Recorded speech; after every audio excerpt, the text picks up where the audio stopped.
So let me check the audio's on. Right, okay. Just gonna have a quick chat about how many hours a week you should work. Right, because the normal working week is about 35 to 40 hours, isn't it? If you think about a job like the normal working week is that. Some people's normal working week might be 50 hours. But normally it's around about 40 hours. That's what's expected. Now, this is very much, we'll talk about how much you should be working and what's the most productive time, because you might have seen a lot of content about putting in more work. You know, we always think we have to work very, very hard. But the problem with working long hours is it's not usually the most productive use of your time. Now, the length of hours that you work is going to really depend on your situation. You know, if you've got the freedom to choose how many hours you work, maybe you're self-employed, then you've got the choice here to choose something that's going to be the most efficient, most productive, really. You want what's going to be the most productive use of your time, because you also want to be spending a bit of time enjoying life and the benefits of getting your success if you happen to be doing well. If you're in a job, then obviously maybe you're contracted to do 40 hours a week and you have to do it. But what's the optimum? I don't think working long hours, like 80 hours, 100 hours a week, is ever going to be the optimum. You know, and you have to find it for yourself. But let's explore this, right? I think after about 8 or 10 hours, you think about the average 8 or 10 hour day, there's only probably about 2 hours of that that are actually useful, productive, maybe 3 at the most in any day. I know I take the piss, but I always say, well, why not just work them 3 hours? Well, that's literally what I would do. Now, obviously, it's easy said than done. You can only do this if you're self-employed. You can choose, or if you've got some kind of work from home. But if you're like in work for 8 hours, then you might think you've not got a choice.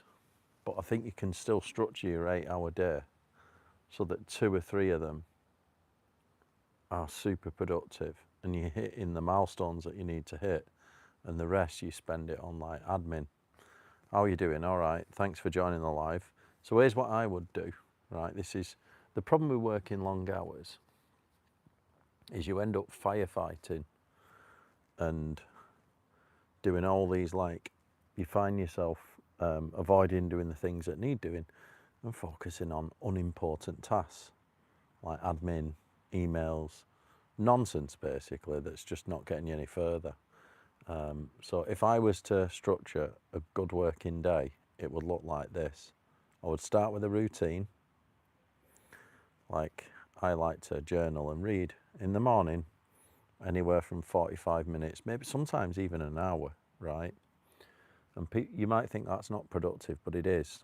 Hang on, I just have to get rid of that. My battery's going, so we've not got much daylight left. You might not think that that's productive, but it is. I always think that one of the most productive times is having time to think about new ideas. And that's like slow time, where you're just allowing new ideas to come up. It's not actually work. You're not sat at a computer or whatever, or grafting on, you know, low quality work or anything like that. It's real thinking time, strategic thinking. So I always class reading as a massive part of my day, because I think it's like, you know, the more reading you can do, the more things you're going to learn, the more strategic you're going to be about your thinking. It should not be about how much little bits of work I can do. It's the big impact stuff. So I would start with that. I would start with a routine. That's why I always journal, you know, got my journal. I'm going to plan my day, and I always write down what 3 things I'm going to do today. What are the 3 most important things today? And I spend about 1 hour on each of them. Right. And there's always a little break between each one. So you want that kind of focus time, you know that.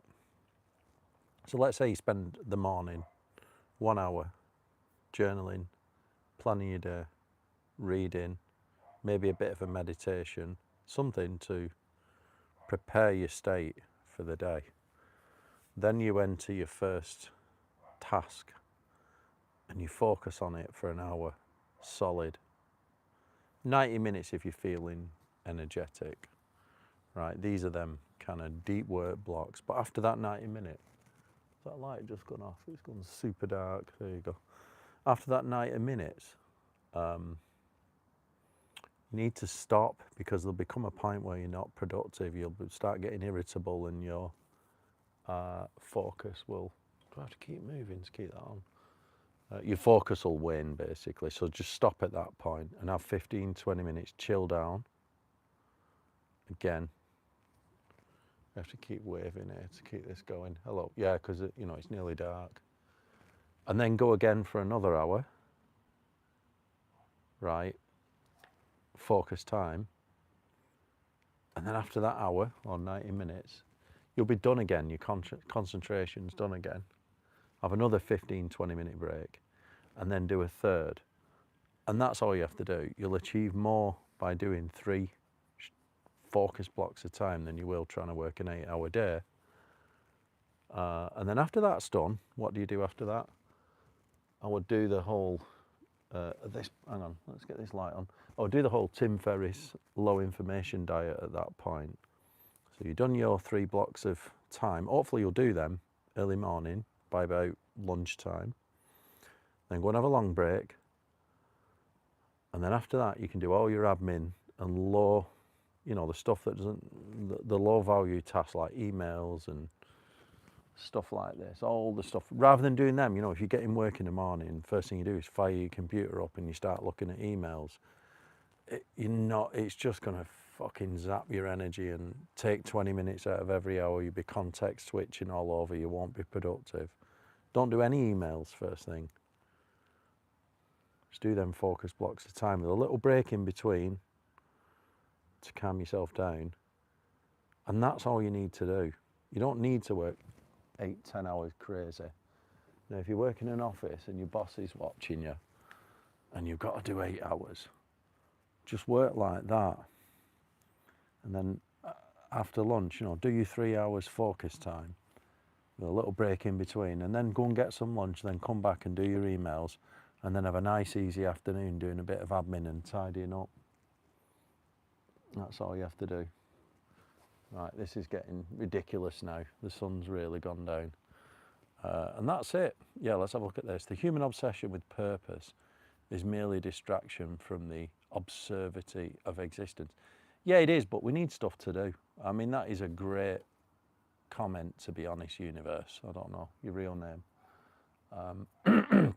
Why do we feel we need a purpose? Well, we've got to get things out of life, haven't we? I can't get the light on now. Yeah, you don't need to be, you know, but we need something to do, right? I'd rather have a productive morning rather than working 8 hours and then have the afternoon off or go training or do whatever I want for a bit of fun, rather than trying to procrastinate for 8-10 hours a day. So the idea of this is to get a super productive morning. I probably work about 3 hours a day only, sometimes a bit longer. Occasionally it's okay to have a crazy long day, but it's not sustainable to have crazy long days forever,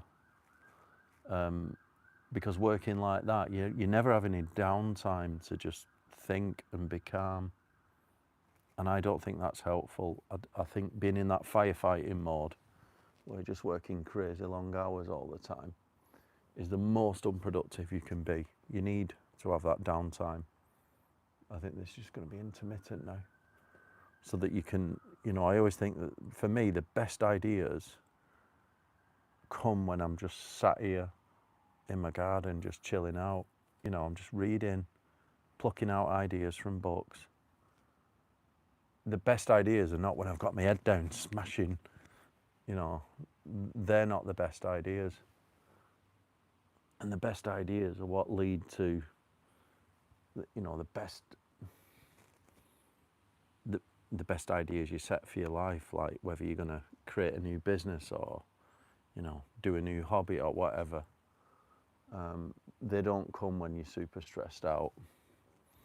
So I'd have a little think about that. I think it is okay to occasionally have that high stress day, but it's not sustainable and it's definitely not productive. You know, why do these people like, they all read, don't they? You know, these like mega successful billionaires, they read for like, I think Warren Buffett does about 6 hours a day. You know what I mean? Everyone, they all read for, and I like to do this. I like to read, chill, lots of time. You think it's not work, it kind of is. It's, you know, but it's not task-oriented work. I think your task-oriented work should be very short and focused, and the rest of it should be downtime, thinking about what you can do, rather than messing around trying to do 10 hours a day. I just look at it from my own perspective. When I used to do that compared to now, I'm just far more productive. Anyway, thank you for listening. Hope that made sense. I might record it properly. Yeah, it's super dark now. All right, cheers. Thanks, everyone. Go and watch some of the other videos on productivity. Oh, here we go. Another comment. I just got banned from somebody's live because of saying happy birthday to someone. Wow.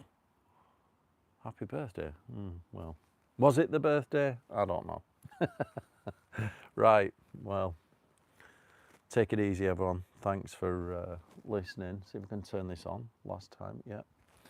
And don't forget, have a look at my other videos, and don't forget to subscribe. See you all next time.